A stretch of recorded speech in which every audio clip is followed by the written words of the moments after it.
Item ఏది అయినా try చెయ్యి ఆచి చికెన్ మసాలా. ఆచి చికెన్ మసాలా.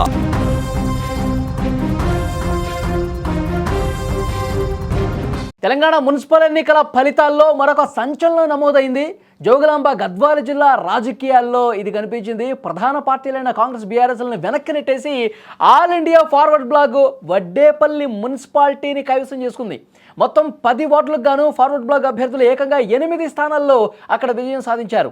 అధికార కాంగ్రెస్, ప్రధాన ప్రతిపక్షం బీఆర్ఎస్ కేవలం 1 స్థానానికి అక్కడ పరిమితమయ్యాయి. కారణం ఏంటి అంటే కల్వకుంట్ల కవిత నాయకత్వంలోని జాగృతి మద్దతుతో బరిలోకి దిగినటువంటి అభ్యర్థులు ఇక్కడ ఘన విజయాన్ని సాధించారు. ఏకంగా వడ్డేపల్లి మున్సిపాలిటీనే కైవసం చేసుకున్నారు. వడ్డేపల్లి ప్రాంతంలో బలమైన ప్రజాబలం ఉన్నటువంటి నాయకుడు వడ్డేపల్లి శ్రీనుని ఇటీవల కల్వకుంట్ల కవిత సమక్షంలో జాగృతిలో జాయిన్ అయ్యారు.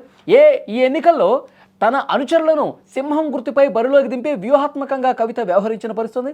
ప్రజలు కూడా సంప్రదాయ పార్టీల కంటే స్థానిక నాయకత్వానికే పట్టం కట్టడంతో ఈ అద్భుత విజయం సాధ్యమైనటువంటి పరిస్థితుంది. సో తెలంగాణ మున్సిపల్ ఎన్నికల్లో సంచలనాల మీద సంచలనాలు నమోదవుతున్నటువంటి పరిస్థితుంది. కవిత ముందే చెప్పారు, మున్సిపల్ ఎన్నికల్లో మా వాళ్ళు బరిలో ఉంటారు.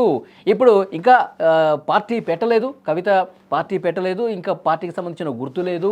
కాబట్టి సో ముందే చెప్పారు, ఫార్వర్డ్ బ్లాక్ నుంచి, ఆల్ ఇండియా ఫార్వర్డ్ బ్లాక్ నుంచి మా వాళ్ళు రంగంలోకి దిగబోతున్నారని చెప్పారు. చెప్పినట్టుగానే రంగంలోకి దించారు. సో వడ్డేపల్లి మున్సిపాలిటీని కైవసం చేసుకుంటారని చెప్పి అసలు ఎవరు కూడా ఎక్స్పెక్ట్ చేయాల. నిజంగా కవిత పార్టీ పెట్టిన తర్వాత ఇంకా ఎన్ని సంచలనాలు నమోదవుతాయో అని చెప్పి ఒక చర్చ అయితే చాలా బలంగా వినిపిస్తోంది. వడ్డేపల్లి మున్సిపాలిటీని కైవసం చేసుకోవడంతో ఒక్కసారిగా కవిత వైపు తెలంగాణ రాజకీయాలు టర్న్ అయినటువంటి పరిస్థితి. ఎందుకంటే అక్కడ అధికారంలో కాంగ్రెస్ పార్టీ అభ్యర్థులు గెలవలేదు, ప్రధాన ప్రతిపక్షం బీఆర్ఎస్ అభ్యర్థులు గెలవలేదు. వాళ్ళు ఒక్కొక్క స్థానానికి పరిమితమయ్యారు. మొత్తం 10 ఉంటే ఆ 10లో 8 స్థానాల్లో ఆల్ ఇండియా ఫార్వర్డ్ బ్లాక్ నుంచి కవిత అభ్యర్థులు ఎవరైతే ఉన్నారో, జాగృతి తరఫున నిలబెట్టినటువంటి అభ్యర్థులు ఎవరైతే ఉన్నారో వాళ్ళు గెలుపొందడంతో వడ్డేపల్లి మున్సిపాలిటీని వాళ్ళు కైవసం చేసుకున్నటువంటి పరిస్థితి ఉంది. సో ఈ మున్సిపల్ ఎన్నికల్లో అక్కడక్కడ మెరుపులు, ఇలాంటి సంచలనాలు నమోదవుతున్నాయి. మధ్యలో తెలుగుదేశం పార్టీ అభ్యర్థి గెలుపొందిన విషయం మనకు తెలిసిందే. తర్వాత నేరేడుచర్లలో అక్కడ జనసేన అభ్యర్థి గెలుపొందినటువంటి పరిస్థితి కూడా మనం చూసాం.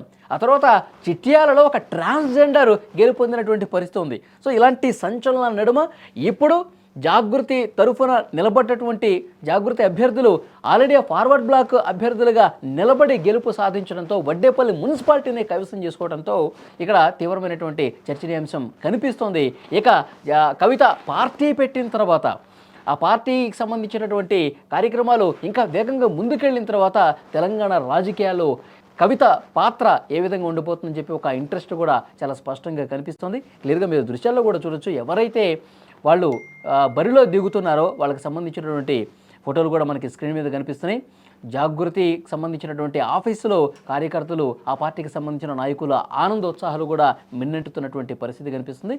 ఇంకా భవిష్యత్తులో కవిత పార్టీ పెట్టిన తర్వాత ఇంకే ఎన్ని సంచలనాలు నమోదవుతాయో చూడాల్సినటువంటి అవసరం కనిపిస్తుంది.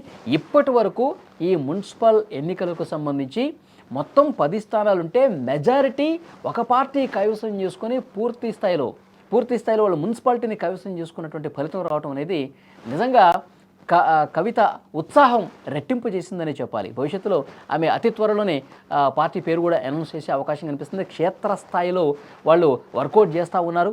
ఏ విధంగా ముందుకు పోవాలి, తెలంగాణలో రాజకీయాలు ఏ విధంగా చేయాలి, ప్రశాంత్ కిషోర్ నేతృత్వంలో వాళ్ళు తమ పార్టీని అనౌన్స్ చేసి చాలా వ్యూహాత్మకంగా అడుగులు వేద్దామని చెప్పి జాగృతి కవిత కూడా నిర్ణయించుకున్నారు. కాబట్టి భవిష్యత్తులో ఇంకా ఏమేం చేయబోతున్నారు, ఎలాంటి వ్యూహాత్మకమైనటువంటి నిర్ణయాలు తీసుకుంటారో కూడా చూడాల్సినటువంటి అవసరం ఉంది.